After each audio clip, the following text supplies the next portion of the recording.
Good morning, everyone. Welcome to Coffee with the Pastor. Today we're continuing discussion of no other option save the Church of Jesus Christ.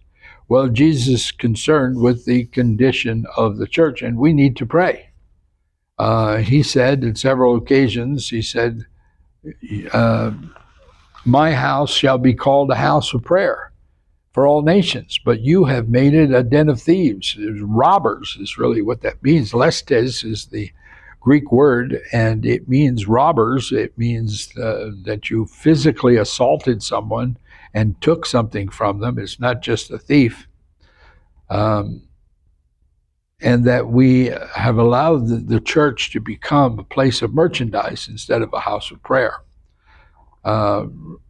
In 1 Thessalonians, it says this: rejoice always, pray without ceasing, always having an awareness of God. In everything give thanks, for this is the will of God in Christ Jesus for you. Do not quench the spirit, do not despise prophecies, test all things, hold fast what is good, abstain from every form of evil. Fall back in love with Jesus. In the book of Revelation, the first church that Jesus addresses is the church at Ephesus, and he says, you've lost your first love. And he says, this I have against you in Revelation chapter 2. Nevertheless, I have this against you, that you have left your first love. You have the appearance of church, you have the good works of church, but you don't have the love of the church.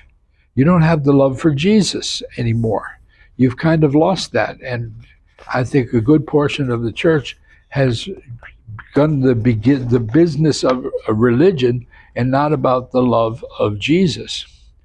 Confess your trespasses to one another, James says, and pray for one another that you may be healed. The effective, fervent prayer of a righteous man avails much.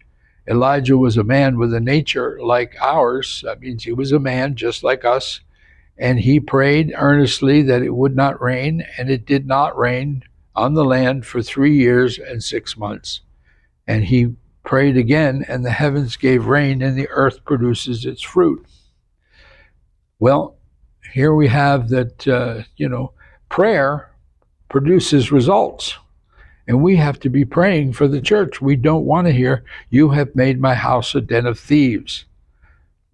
In Matthew 9, it says, the harvest truly is plentiful, but the laborers are few. Therefore, pray the Lord of the harvest to send out laborers into his harvest. That goes without saying that we need to be more evangelical in our approach. And you will hear of wars and rumors of wars. Now, these are the last days, and see that you are not troubled, for all these things must come to pass, but the end is not yet. And he goes on to tell us what the signs are. But remember, in Mark 13, Jesus doesn't even know when he's going to be commissioned to go. But of that day and hour no one knows, not even the angels in heaven, not the Son, so Jesus doesn't know, only my Father. Take heed, watch and pray, for you do not know when the time is. Listening with his Father for that command.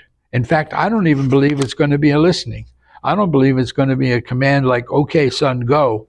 It's going to be, he's going to look at him, and like he says in Psalm 32, and I will guide you with my eyes, and he will look, and he will know by the look that it is time to go. And all I can say is the church needs to be ready.